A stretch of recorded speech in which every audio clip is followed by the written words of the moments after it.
Hay cosas que nunca cuestionas, no porque sean verdaderas, sino porque te las enseñaron demasiado temprano como para verlas como construcciones.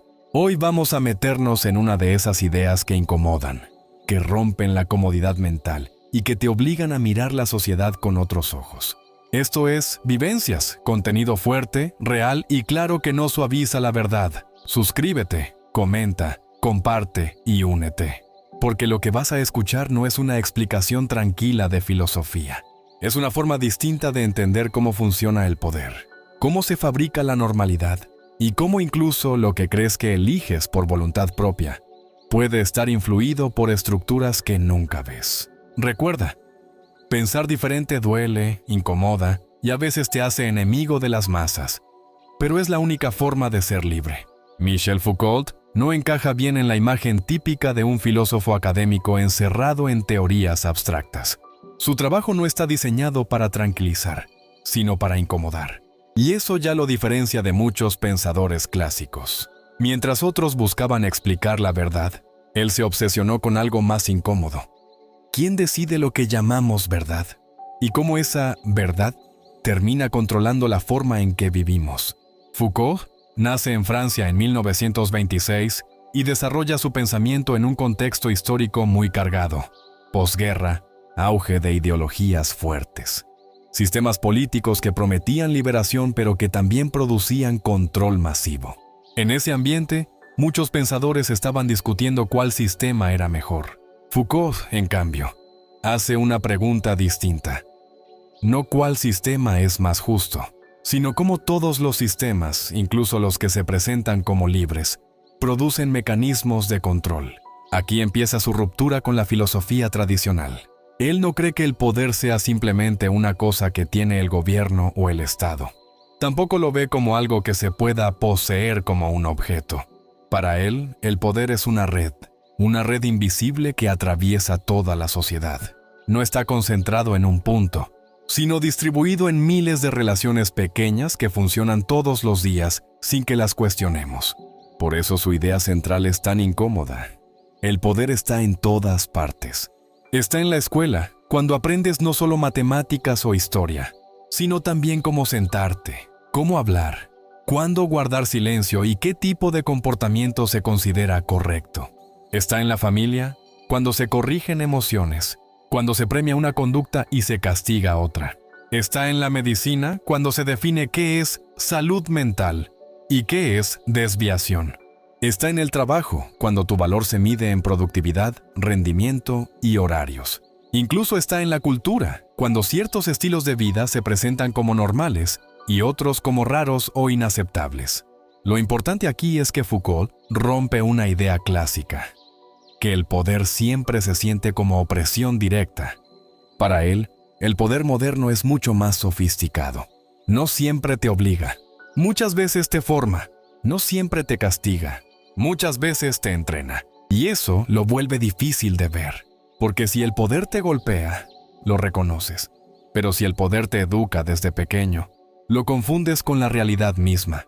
Empiezas a pensar que ciertas reglas son naturales, cuando en realidad son construcciones históricas. Aquí aparece otro punto clave de este bloque. El poder no solo reprime, también produce comportamientos, produce identidades, produce lo que consideras normal. No es únicamente una fuerza negativa que dice, no hagas esto, sino un sistema activo que te empuja a ser cierto tipo de persona funcional dentro de la sociedad. Ejemplo simple.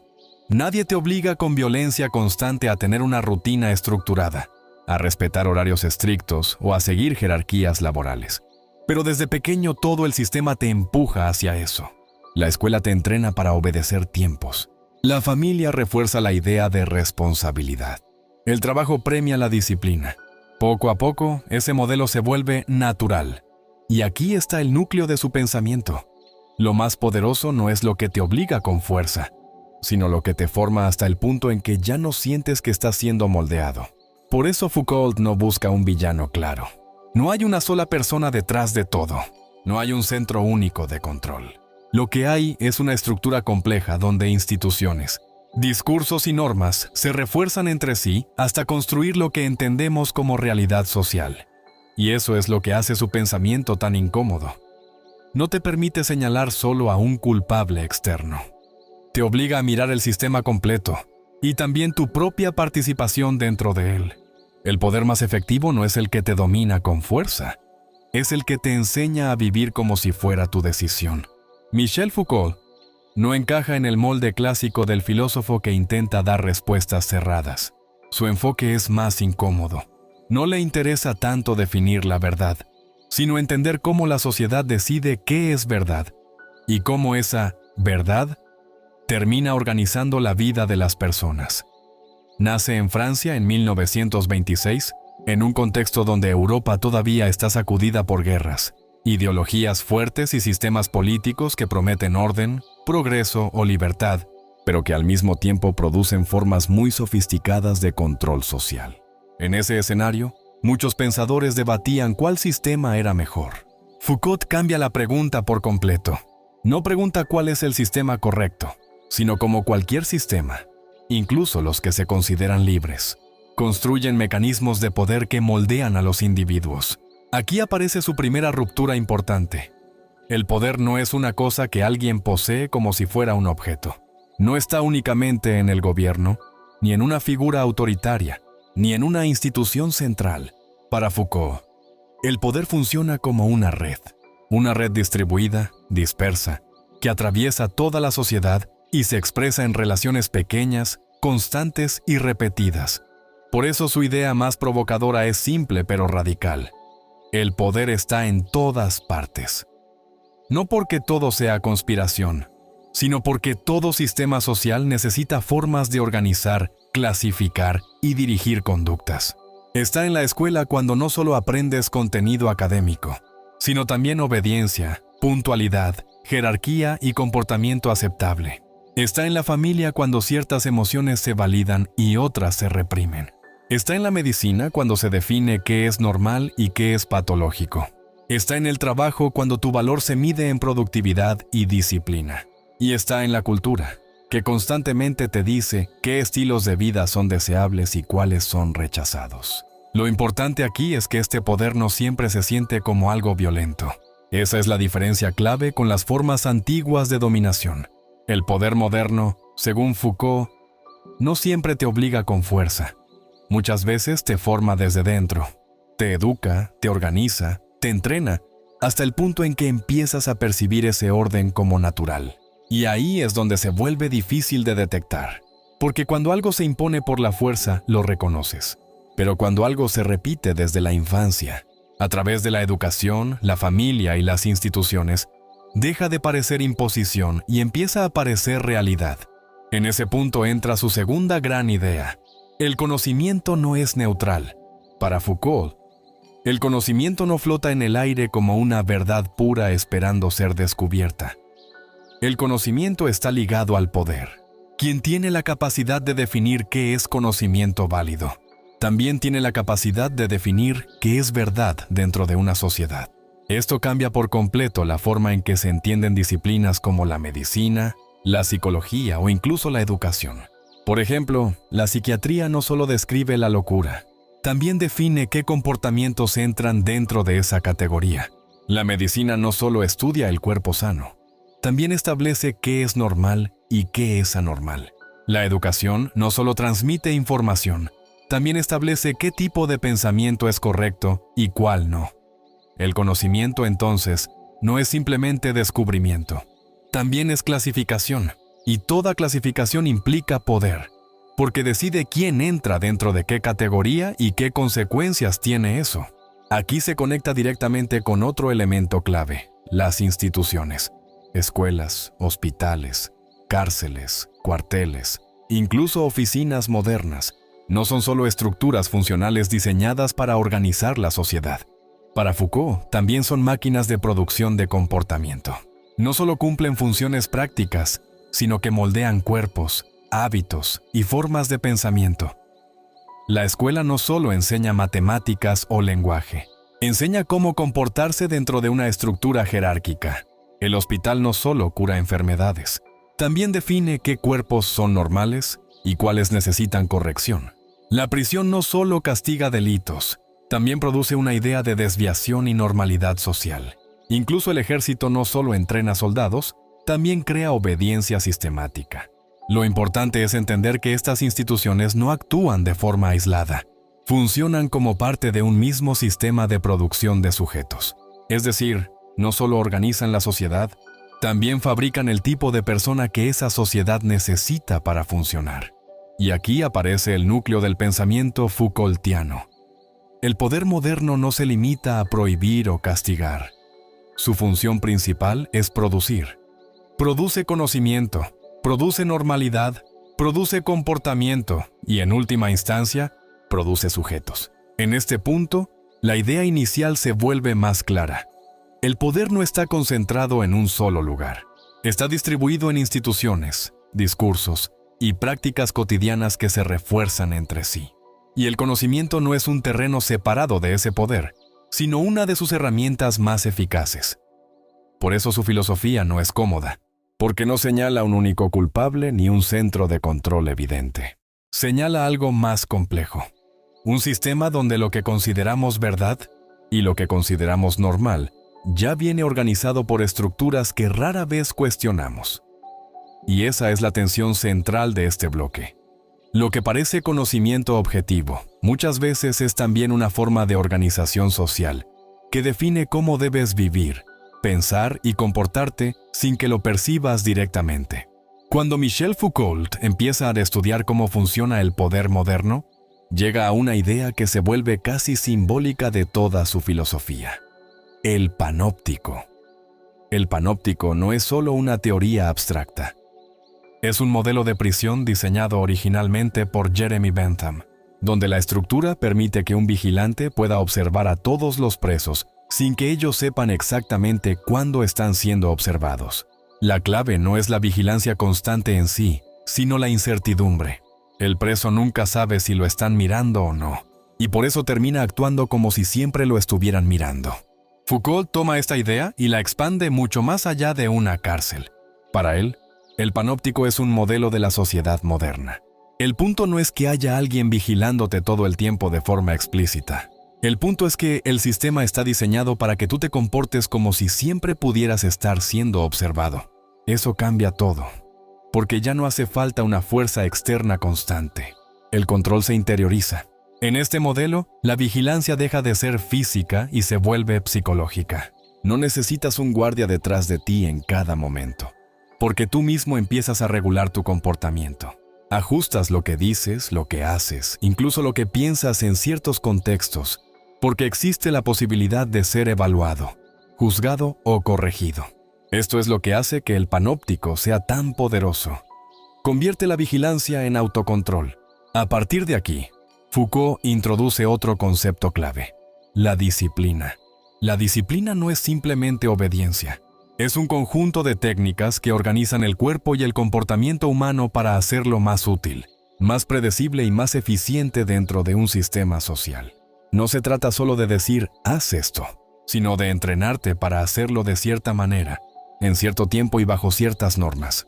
La disciplina funciona en detalles pequeños pero constantes: horarios, rutinas, evaluaciones, exámenes, control del tiempo, control del espacio. Todo eso no es neutral. Es una forma de modelar la conducta humana. La escuela es uno de los ejemplos más claros. No solo transmite conocimiento, también entrena al cuerpo para sentarse durante horas, para obedecer señales externas como el timbre, para responder a evaluaciones estandarizadas, para aceptar jerarquías. No es solo aprendizaje, es formación del comportamiento. El trabajo funciona de forma similar. No solo te paga por una tarea, también estructura tu tiempo, tu energía y tu atención. Define cuándo debes estar activo, cuándo debes descansar y cómo debe medirse tu rendimiento. Incluso el espacio físico está diseñado para la disciplina. Oficinas, aulas, hospitales, prisiones, todos organizados de forma que facilitan la observación, la evaluación y el control del comportamiento. Foucault llama a esto la producción de cuerpos dóciles. Un cuerpo dócil no es un cuerpo débil. Es un cuerpo entrenado para ser útil dentro de un sistema. Es un cuerpo que responde a órdenes, que se adapta a normas, que funciona dentro de estructuras sin necesidad de coerción constante. Lo importante es entender que este proceso no ocurre de forma violenta en la mayoría de los casos. No es necesario forzar continuamente a las personas. El sistema funciona porque la disciplina se internaliza. La gente aprende a comportarse de cierta manera porque ha sido entrenada para ello desde múltiples instituciones. Aquí se conecta todo. El panóptico crea la sensación de vigilancia constante, y la disciplina convierte esa sensación en autocontrol permanente.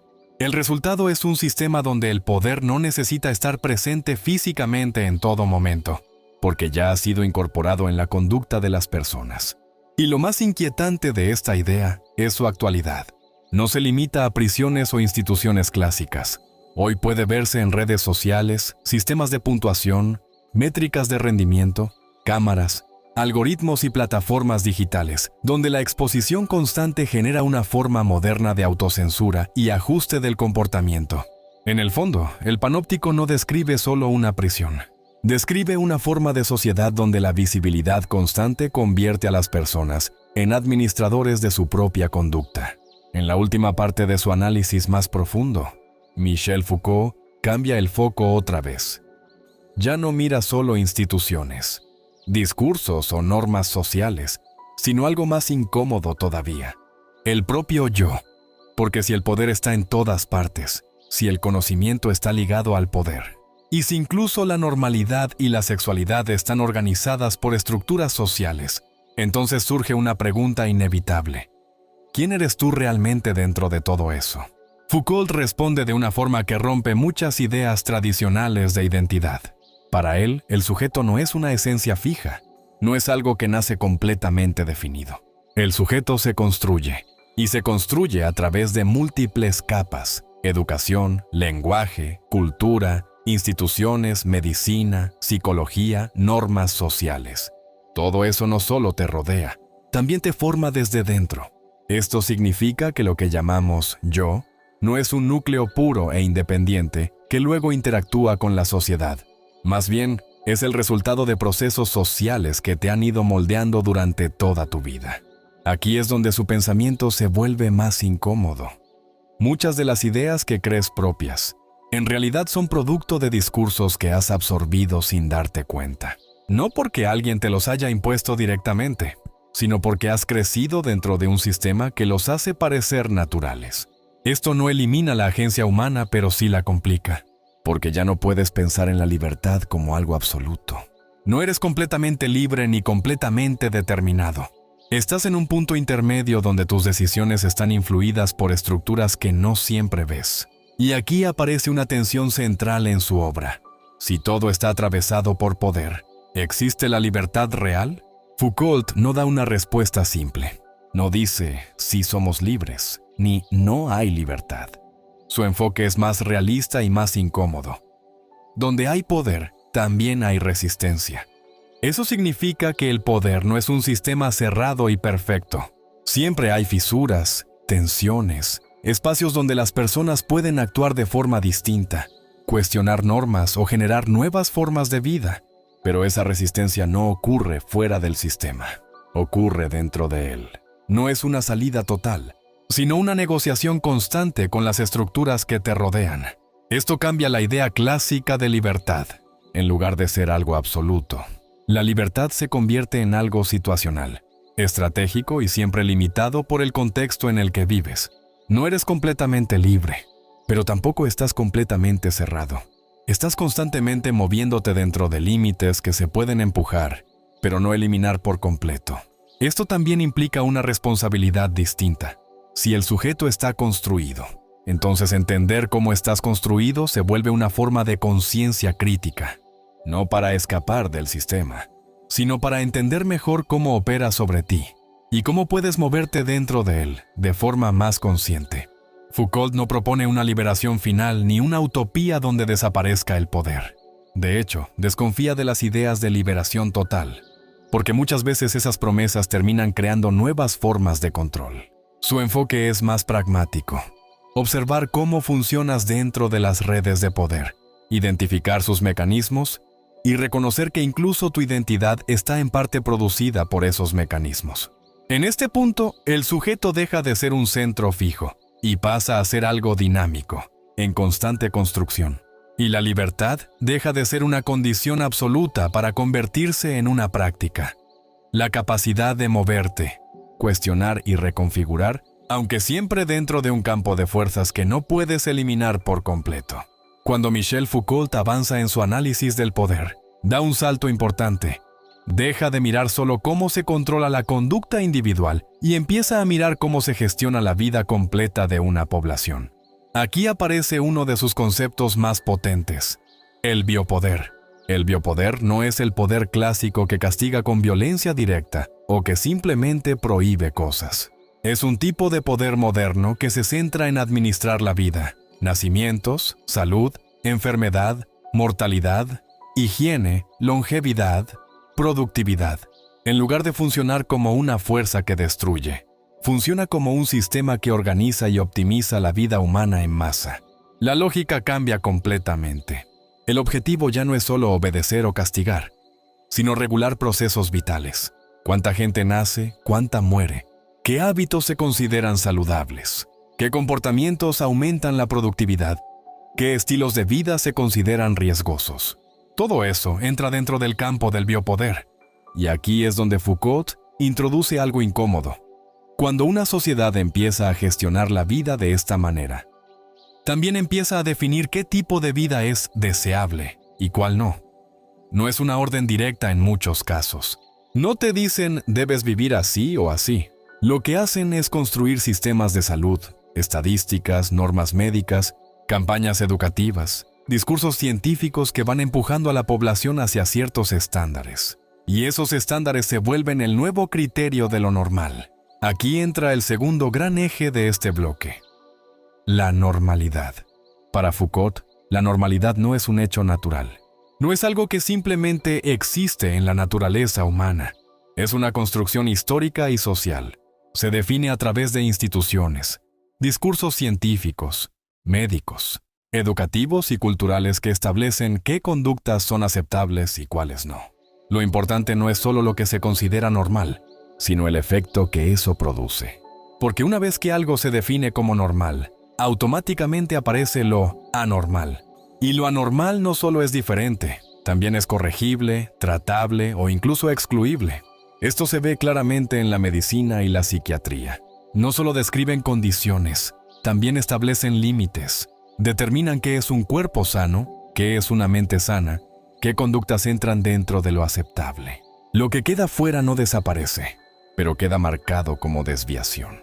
El mismo patrón se repite en la educación. No solo se evalúa el conocimiento, también se mide el comportamiento correcto. En el trabajo ocurre algo similar. No solo importa lo que produces, sino cómo encajas dentro de un estándar de rendimiento. El resultado es que la sociedad empieza a funcionar con una idea invisible pero constante. Ser normal es el objetivo. Pero esa normalidad no es neutral. Es una construcción que cambia con el tiempo, que depende de intereses sociales, económicos y políticos, y que define qué tipo de personas son consideradas funcionales dentro del sistema.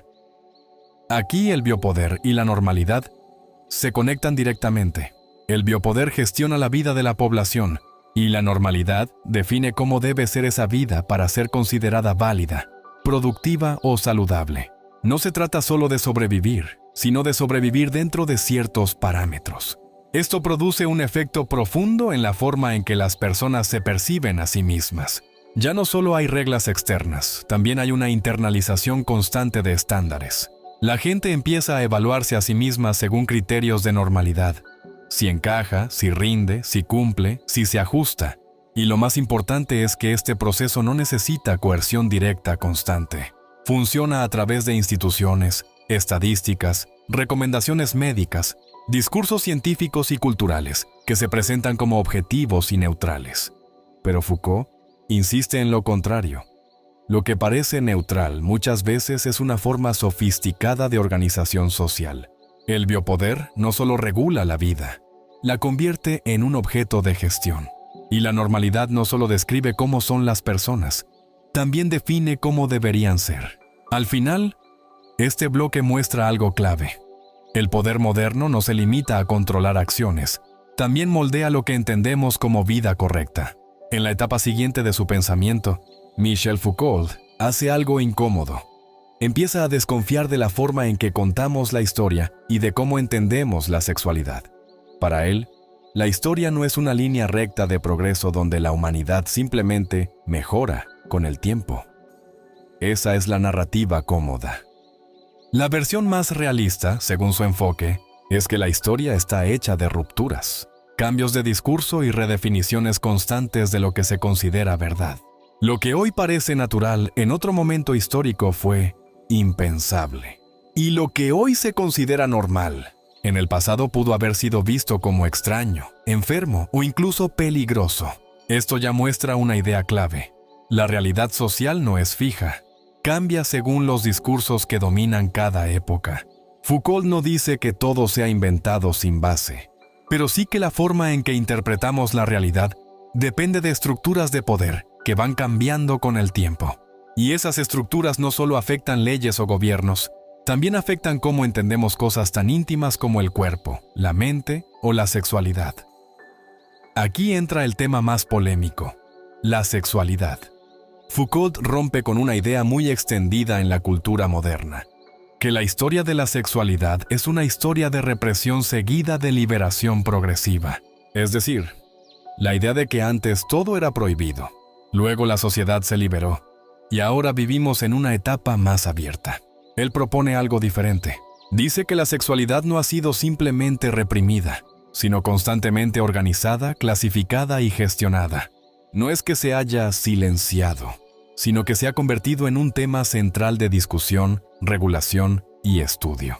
En otras palabras, no es ausencia de discurso, sino exceso de discurso controlado.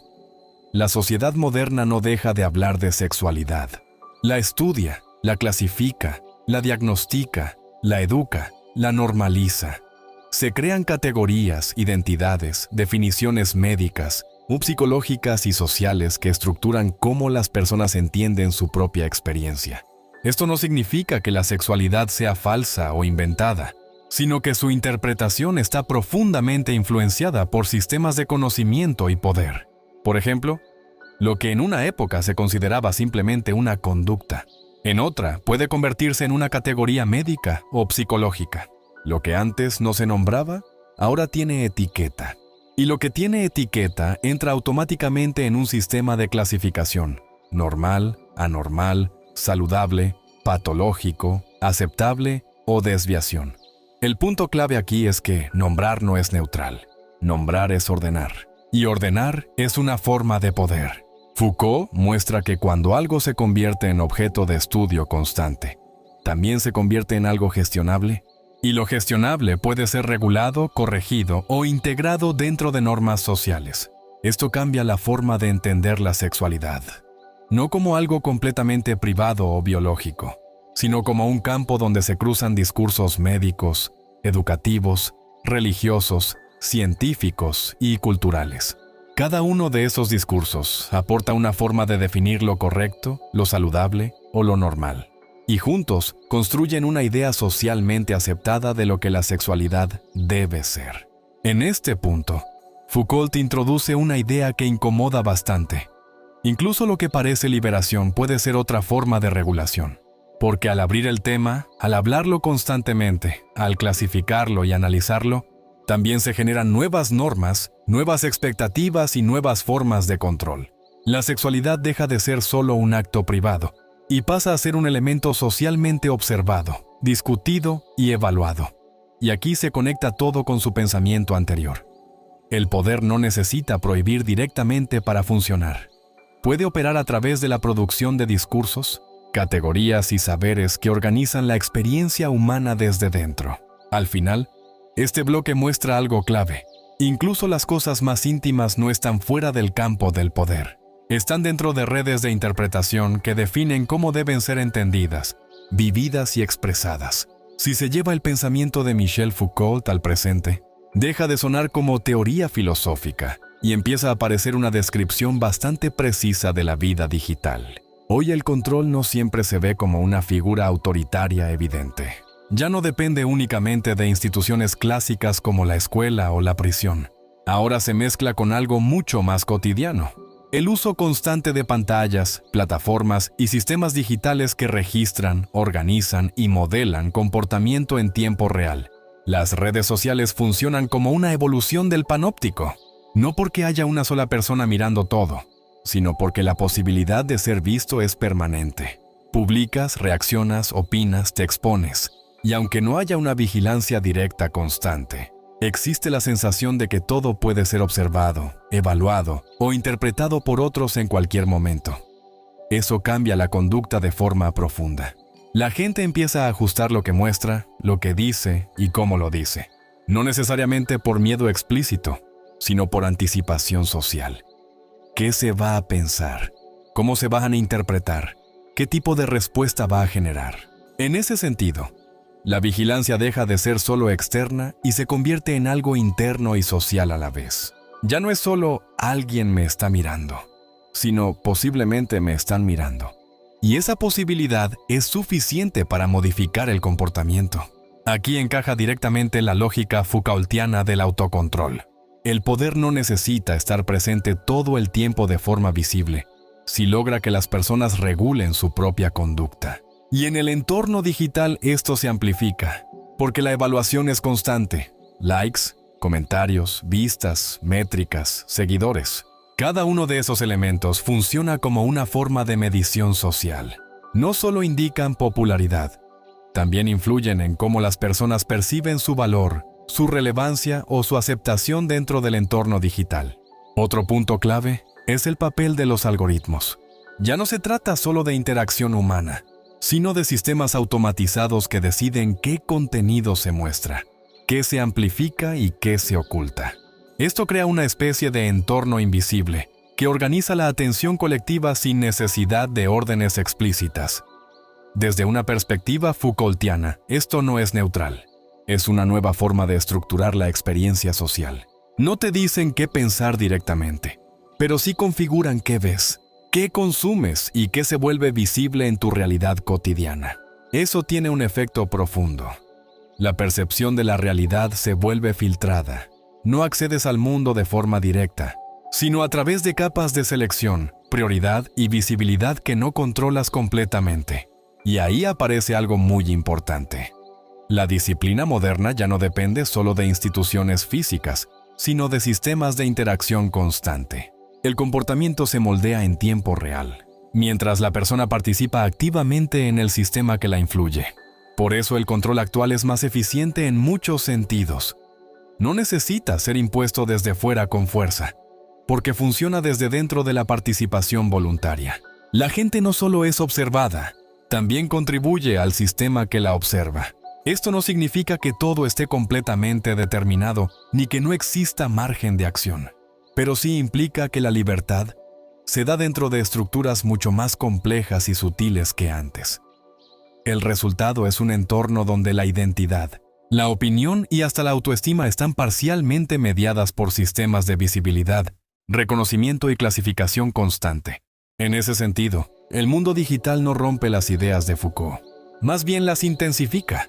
Lo que él describía como disciplina, normalización y vigilancia distribuida, hoy aparece amplificado por tecnologías que hacen esos procesos más rápidos, más constantes y más invisibles. El pensamiento de Michel Foucault ha sido muy influyente, pero también ampliamente debatido dentro de la filosofía y las ciencias sociales. Una de las principales críticas es que su visión del poder puede llegar a ser demasiado amplia, al describir el poder como algo presente en todas las relaciones sociales. Algunos autores señalan que se corre el riesgo de que el concepto pierda límites claros. Es decir, si todo forma parte del poder, entonces puede volverse difícil distinguir entre distintos niveles de influencia, coerción o autonomía. Otra crítica importante es que su análisis se centra mucho en describir cómo funcionan los mecanismos de control, pero no desarrolla con la misma fuerza propuestas concretas sobre cómo deberían organizarse las sociedades o qué modelos alternativos serían más justos. Por eso, algunos lo consideran más un analista estructural que un teórico normativo. También se ha discutido que su enfoque puede generar una lectura muy centrada en el control, lo que lleva a interpretar muchas dinámicas sociales desde la sospecha constante. Algunos críticos consideran que esto puede dejar en segundo plano otras dimensiones importantes como la cooperación, la creatividad o la capacidad de acción individual. Desde otra perspectiva, hay quienes señalan que su teoría puede subestimar, en ciertos casos, el grado de libertad real que tienen las personas para tomar decisiones fuera de las estructuras sociales. Aunque Foucault reconoce la existencia de resistencia, algunos consideran que su marco teórico enfatiza más las restricciones que las posibilidades. Aún así, incluso estas críticas no reducen su importancia. Más bien muestran que su obra abrió un campo de debate muy amplio. Sus ideas siguen siendo usadas para analizar instituciones, discursos, educación, medicina, medios de comunicación y estructuras de poder contemporáneas. En resumen, su trabajo no se entiende como una verdad cerrada, sino como una herramienta de análisis que ha generado discusión, reinterpretación y nuevas formas de pensar el poder en la sociedad moderna. Al final, todo lo que hemos visto apunta a una misma idea incómoda. La sociedad no funciona solo con leyes o con fuerza visible, sino con algo mucho más profundo, más silencioso y más constante. El pensamiento de Michel Foucault deja una huella clara. El poder no siempre se impone, muchas veces se infiltra. No necesita gritar para dominar. Le basta con organizar la forma en la que ves el mundo, la forma en la que entiendes lo normal, lo correcto y lo aceptable. Vimos cómo el poder no está en un solo lugar, sino distribuido en redes. Cómo el conocimiento no es neutral, sino parte del mismo sistema que define la verdad. Cómo las instituciones no solo funcionan como servicios, sino como mecanismos de formación de conducta. Cómo la vigilancia no siempre es visible, pero sí constante en su efecto. Y cómo incluso la identidad personal no es algo puro, sino algo construido dentro de estructuras sociales. También entendimos que lo normal no es natural, es una construcción histórica. Que la sexualidad no es solo libertad o represión, sino también organización y clasificación. Que el sujeto no nace terminado, sino que se forma dentro de discursos que lo moldean desde múltiples direcciones. Y que en el mundo moderno, todo esto no desaparece, sino que se intensifica a través de lo digital, las redes sociales y los sistemas de visibilidad constante. Nada de esto significa que no haya libertad, pero sí obliga a replantearla. La libertad no aparece como algo absoluto, sino como algo que se ejerce dentro de estructuras que no siempre vemos con claridad. Y ahí es donde empieza el verdadero conflicto. No entre libertad y opresión directa, sino entre conciencia e inconsciencia de cómo funcionas dentro del sistema. Esto no es para generar paranoia, es para generar lucidez, porque entender cómo operan estas dinámicas no te saca del sistema, pero sí cambia la forma en que lo atraviesas. Suscríbete al canal, deja un like y comenta qué despertó este contenido en ti. Parece poco, pero es lo que mantiene viva este tipo de reflexión. Cuando comentas, el video llega a más personas que también sienten que el mundo se volvió demasiado superficial. Cuando dejas like, el algoritmo entiende que este silencio necesita romperse, y cuando te suscribes, pasas a formar parte de esta comunidad lúcida. Aquí no se promete comodidad fácil ni respuestas listas, solo ideas que incomodan pero liberan. Si esto tiene sentido para ti, quédate, porque lo que viene sigue profundizando en estas grietas que casi nadie quiere mirar.